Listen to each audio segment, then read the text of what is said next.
penasaranmu Tsisy pitahira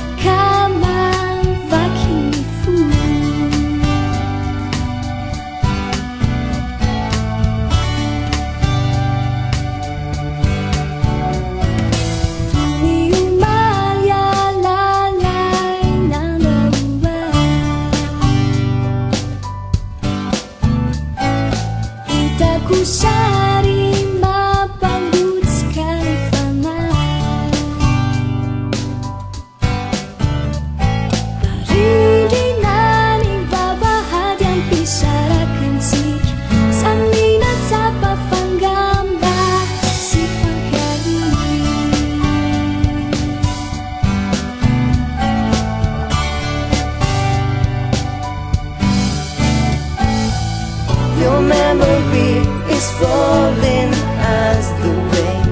It gives me too much pain, 'cause you leave me alone. The earth so deeply. You gone so far, far away.